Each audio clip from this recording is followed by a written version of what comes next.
In this video, we'll be looking at the optimal number of steps in a cold email sequence. This is based on an analysis of 32 million plus cold emails that we've done recently. So I get the question a lot, hey, how many steps should be in the sequence? Should I just have one step? Should it be 2 steps, 3 steps, or should it be 7 steps? Now we can see based on numbers what the answer is. And then I'm also going to tell you at the end of the video when you should break this rule. But let's scroll down here and look at the results of the analysis. So you can see what it is. So the 0 is actually the step 1.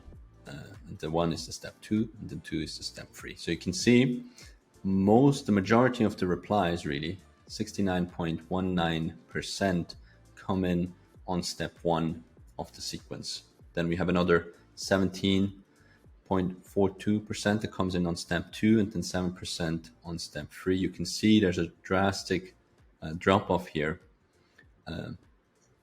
So from this, we can say as a general rule, right? Let's say you're a beginner or an intermediate cold emailer or cold outreacher, then I would keep the sequence really on for 2 steps or 3 steps maximum. Now, let's say you're more advanced cold emailer and you're really good at cold email and you're really good at copywriting and you know your target audience well, then you can probably break this rule. But here it's just like a general rule of thumb. Keep the sequences a bit shorter, keep it to 2 steps, maybe 3 steps. But again, this is like the 80-20 rule, right? The Pareto principle. The majority of the replies will come in the first or second, the third step. And you can see really after step 4, it's going to be less than 1% of replies that come in. So I haven't even listed this in these tables. So imagine if you continue sending from this is actually step 5, step 6, step 7. If you continue to send, but you're not going to get any replies, this can lead, first of all, is bad for your reputation. If you keep sending and not getting replies, it can lead to more spam issues or bounce issues. So really try to get to that sweet spot, the optimal of like 2-3 steps in the campaign. So hopefully this answers the question, right? How long should the sequence be? And let's also set up a sequence real quick. Like how would that look like? Just a 3-step sequence. Let's say, we're trying to capture here. Let's say this is like, let's round it out to 70%, plus 17, 87, plus 7, 94%. So we really with 3 steps in the sequence, we can already capture 94% of the replies. So let's jump into Instantly and we'll set up a campaign together. Very easy to do. So, depending on who your target audience is, right? You can scrape some leads. Let's say you're an email marketing agency, you're targeting beauty brands or fashion brands, then you can target that. Let's say fashion brands, CMO, founder. Let's say you're a B2B SaaS and you have an HR solution that's targeting HR directors, then you can set up the campaign name for that.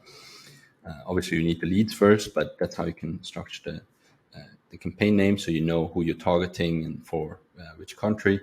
And then let's say you're a lead agency that's selling to recently funded startups. Right? I'm just tapping out this company name so you can kind of see what's possible, what you can target, and how versatile it is really. Like in any B2B context, whether you're an e-com email marketing agency, a branding agency, a recruiting firm, a B2B SaaS, lead gen agency, in any B2B context, you can really launch a campaign here inside of Instantly and get more leads and get more meetings. So let's say, maybe recruiting firm. You could be a recruiting firm targeting companies that post a lot of job posts. But let's go with this example. Let's say we're targeting recently funded startups in New York. That could be a company name, but let's say I'm setting up a campaign for own offer for Instantly. Let me just do that as an example because I have some templates ready already. So let me just show you how easy this is. Just click here, import, click on CSV, import your lead list. It will catch it automatically. It will match the custom variable with the column name. So if the column is named email, it will automatically recognize this as email, obviously. First name, last name, company name. I'm going to uncheck this because I uploaded it already. But if you want to check for duplicates, it will do that. If you have already uploaded that list, then you should uncheck this. But we'll have Pacman working here, checking everything, and 588 leads. We'll upload that. You can really see how fast this is. This is super quick, fast and simple. Now, let's set up this 3-step sequence, right? We can see from here, from this graph, the 3 steps will cover really over 90% of the replies. So let's just do it 3 steps. Right? We don't want to make it like 7 steps or 8 steps. We want to have the optimum and be efficient. So let me I'm not going to write it out from scratch here, just for the sake of brevity, but have some templates saved from some previous campaigns, some stuff I've run. So I'll just use this template. You can do the same for your campaigns. Like let's say you're a lead gen agency or you're a B2B SaaS and a template is working well for you, then you can just reuse that and into a new campaign when you're launching that. For subject line, let's go super simple. First name, quick question. That would be that. Then I'll add a step. And usually between the steps, right? You see here sequence, how many steps in the sequence, but usually I like to put 3 days interval between the steps, or 2 days. You can do that as well. So 3 or 2 days is what I see is working well. Then let's put in a second step here. Let me see if I find something good.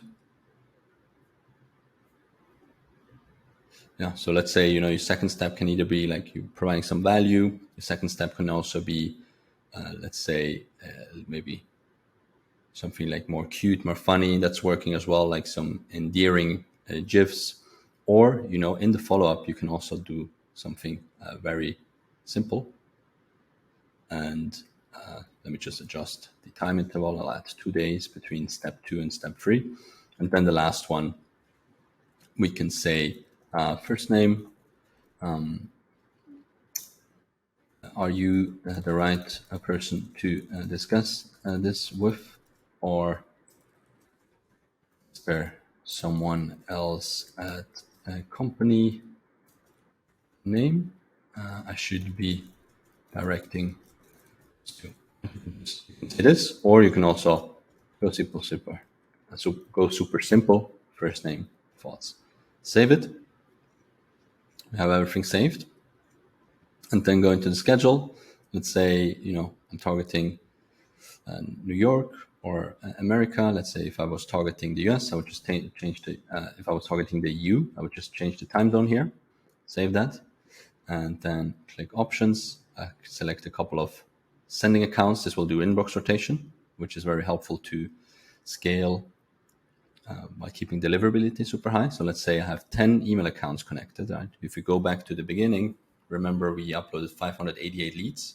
So the email account number 1 will reach out to lead number 1, email account number 2 will reach out to lead number 2, email account number 3 will reach out to lead number 3, and so on and so forth. So it will distribute all those leads across these sending accounts, but obviously the sequence, the messaging will be the same.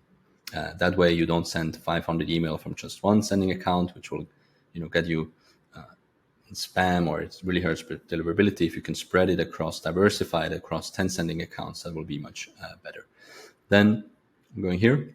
Also, with this strategy, right, keep in mind, we really are capturing like almost 70% of the replies on step 1 of this sequence. So what I want to do is, with the show advanced options, is I want to prioritize reaching out to new leads over scheduled follow-up, right?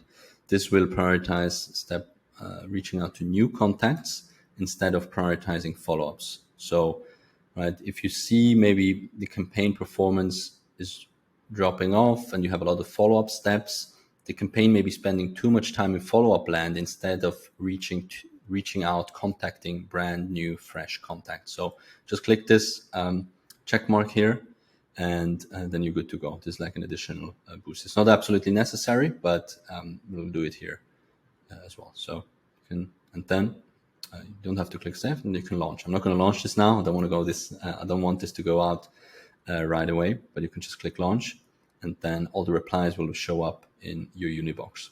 One more thing: daily limit. Where we said 10 email accounts are selected. As a general rule of thumb here for the sending volume, you can send 50 cold emails per day per sending account. So in our case, with 10 accounts, 10 times 50, we can contact 500 per day. Not 500 cold emails per day to the lead list we recently uploaded with that sequence we set up, and we're good to go. And that's it. Just click the blue button.